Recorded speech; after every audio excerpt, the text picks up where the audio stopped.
Dando continuidade, então, aqui na TV Jet, ao programa Ciência e Fé, nós estamos falando hoje sobre a ecologia. Você que ligou agora, nós estamos falando com a doutora Elizabeth Ibrahim.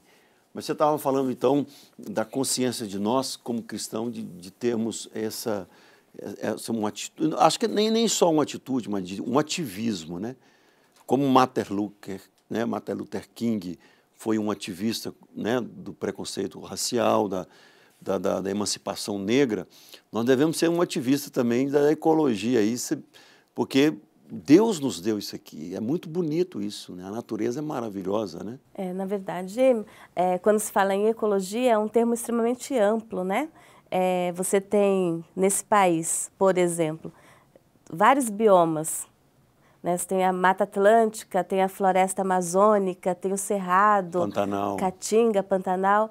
Então, imagina essa amplitude de ambientes e esses seres viventes nesses ambientes, onde, por um lado, a região sul-sudeste com alta industrialização, aí a região centro-oeste e norte com avanço da agropecuária, a região do extremo norte lutando ainda, né, com os outros países que estão ali no contrabando, né? Estão entrando naquelas fronteiras ali de forma até meio que irregular. Então, são várias pessoas com realidades diferentes no seu mundo, mas que todos deveriam estar em prol de uma conservação ambiental dentro dos seus ecossistemas. Porque o ribeirinho da Amazônia, ele não tem o saneamento que eu tenho na região sudeste, Belo Horizonte. Entretanto, a proporcionalidade é a mesma. Não é? A doença de veiculação hídrica chega do mesmo jeito, só que aqui eu tenho acesso aos hospitais, à área de saúde, e lá eu tenho uma carência disso. Então, essa amplitude, quando eu falo ecologia, né, esse tema hoje é um tema que nós temos que levar em consideração todas as nossas realidades, os nossos biomas, os nossos ecossistemas, onde essas pessoas vivem, convivem, são diferentes. Então, a proporção de alcance é diferente. O CO2, por exemplo, é um exemplo, né? O avanço agropecuário na região norte, centro-oeste, enquanto que aqui eu tenho muita industrialização, eu tenho muita população aqui jogando esgoto no rio, e lá eu tenho muito agrotóxico no rio. Então, nós deveríamos colocar nas nossas escolas cristãs, e até mesmo citando princípios cristãos, a preservação ambiental, ela teria que estar no púlpito sendo falada, porque a gente lê o livro de Gênesis, a gente estava conversando agora há pouco, a gente vê independente da corrente que a pessoa escolha em Gênesis, né, apesar de nós cremos em partes da ciência, né, eu sou criacionista, mas creio também que o livro de Gênesis, Deus foi criando as coisas de uma maneira que elas evoluem também. Então, dependendo da corrente, não interessa. O que interessa é que o que está aqui, ela saiu de Deus. Né? No princípio criou Deus os céus e a terra. A palavra, no princípio era o verbo.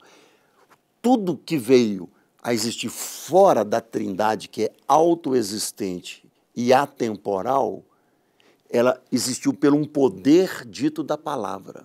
Olha que coisa. Então, todas as coisas belas que existem na natureza, elas existem dentro da natureza de Deus. E nós não podemos agredi-la. É o belo, né? Ele fez tudo muito perfeito. E nós, e pela evolução, as espécies evoluem, né? As eras, se for levar pela geologia, as eras geológicas, né? Nós tínhamos, na região subtropical desse país, nós tínhamos determinado tipo de espécie há um tempo, só que essas espécies, a um outro período geológico, chegava até Ouro Preto, por exemplo, né? Que são os podocarpos e tal. Então, o que acontece? As araucárias, né? Então, elas vinham até Ouro Preto, só que com a regressão geológica, né, por conta de um declínio do tempo, elas vieram também para as áreas mais frias, estão na região subtropical. Então, essa evolução das espécies, a adaptação aconteceu mediante fatores climáticos. Isso é fato. Nós estamos hoje passando por adaptações, as pessoas falam, olha, o ser humano está alterando o clima. Bom, a questão é geológica, são estudos também que estão em consonância com a palavra, se for ver. Nós tivemos uma época de temperaturas diferenciadas e as adaptações vão acontecendo, né? E por conta disso tudo, as pessoas começam também a povoar esses ambientes e a utilizar esses ambientes, mas nós temos que ter o cuidado de conservar esses ecossistemas, essas relíquias. Tanto que existe agora até lista de espécies ameaçadas de extinção. Então, quer dizer que as nossas gerações, futuras gerações, não vão conhecer muitas dessas espécies. E tudo isso foi criado, pastor, né? Foi criado, teve um momento da sua criação, teve um momento da sua perpetuação, e agora nós estamos excluindo do meio. Porque isso está comprovado cientificamente, muitas espécies extintas, a lista de espécies de fauna e flora ameaçadas de extinção, né? É interessante, né? A gente estava falando do projeto Genoma, que mapeou o corpo humano, mas de todo o processo genético de todos os seres vivos, né? O Francis Collins, que escreveu A Linguagem de Deus, ele era ateu e ele acaba convertendo a hora que ele vê a questão genética. Porque a probabilidade de geneticamente de dar certo aquela proteína e vir existir a vida, ela é como se você jogar aqui, se você jogar para cima uma Ferrari, um bando de lata vermelha e cair uma Ferrari. Essa é a probabilidade. Tudo bem que tem gente que acredita que se existe essa possibilidade em algum universo aí paralelo, no multi-universo, essa probabilidade vai existir. Mas se tudo já estava em Deus, né, é uma coisa fantástica, né? Toda a beleza. Mesmo que a teoria, a natureza hoje é paradoxal, né? Porque ela também geme por causa da natureza. Pede socorro. Ela pede da natureza pecadora do homem. Ela teve as suas consequências, né? Eu particularmente acredito que, por exemplo, lá em Apocalipse, depois nós vamos ter uma fase chamada de milênio, né? A maioria dos cristãos tem os amilenistas, mas a maioria são milenistas. Eles creem que nessa fase do milênio a natureza vai passar por uma restauração muito forte. Inclusive os animais não terão mais animais predatórios. Os animais, tem um texto de Isaías que fala que o cordeiro deitará com a áspide, com a serpente. Então, olha para você ver, o processo de Deus, o propósito predeterminado de Deus, ele não inclui só a nós. É harmonioso com todos os seres. É harmonioso.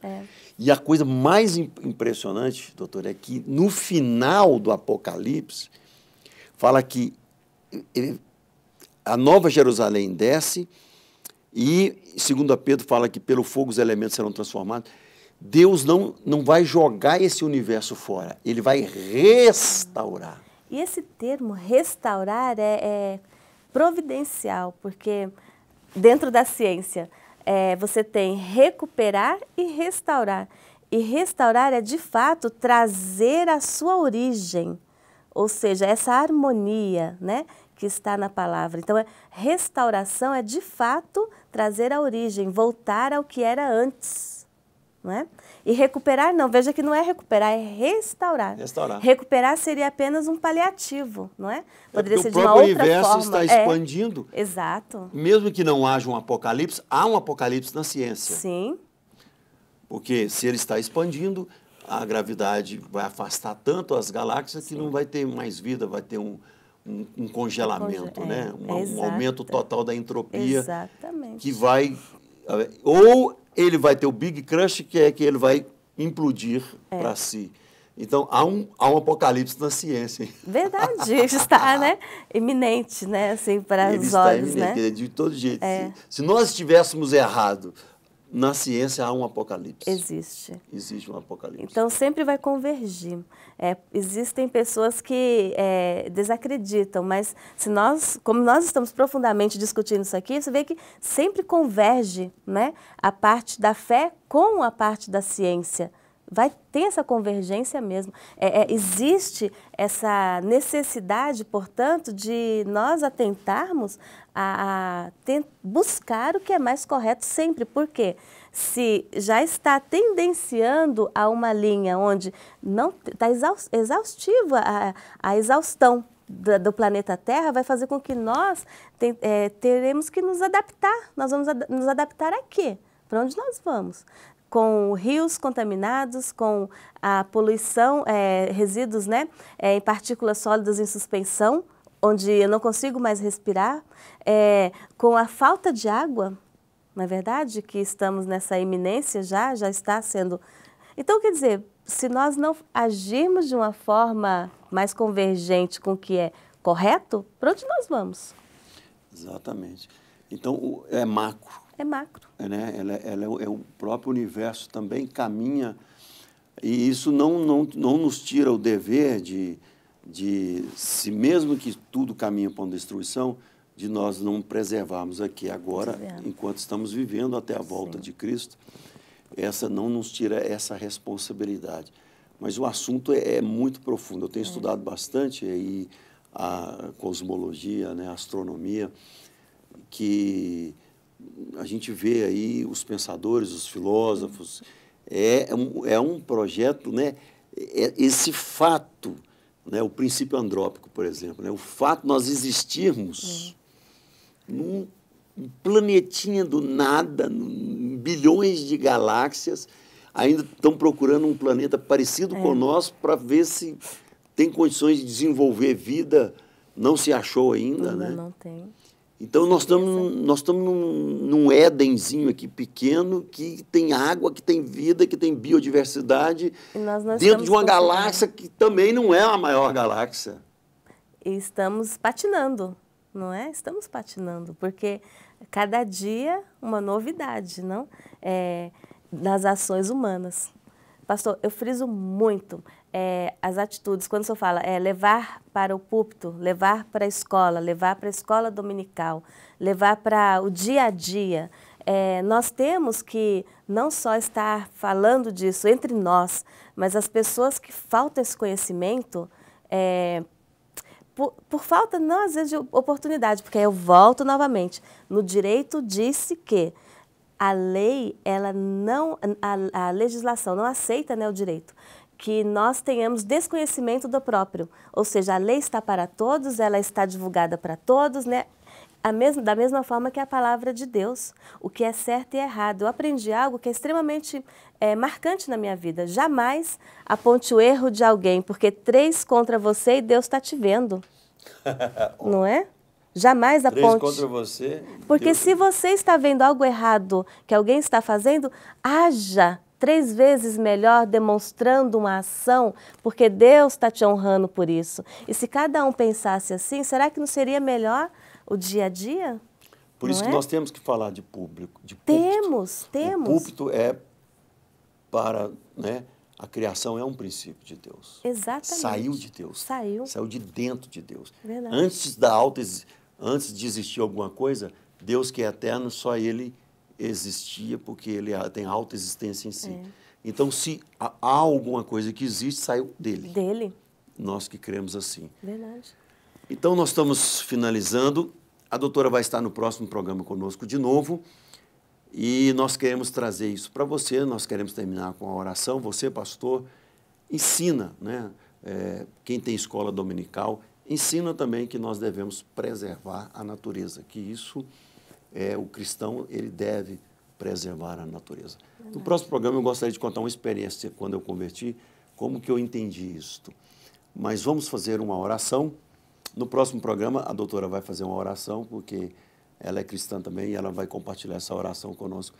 Mas não perca, então, semana que vem, a segunda parte desta entrevista. Pai, no nome de Jesus, pelo poder do Espírito Santo, que as nossas crianças, que os nossos jovens, que os nossos pastores, que os nossos líderes tenha essa consciência de preservação ambiental, de que o planeta foi dado por Deus e tem essa maravilha, tem esse pôr do sol, tem a água, que é uma coisa fantástica, que nós podemos deleitar da água doce, da água salgada e de todo o sistema da biodiversidade. Ela é para nos abençoar, que o Senhor possa nos tocar nos cristãos, para que possamos ter essa preservação, que isso também é amar ao próximo, em nome de Jesus. A TV JET, sob a presidência do pastor Jorge Linhares, tenho o prazer aqui de apresentar o Ciência e Fé, aqui comigo, que sou o pastor Silvério Pérez, sou formado em História, sou professor de Teologia, Filosofia, pastor e compositor. Deus te abençoe, tá bom? Até a próxima. Tchau.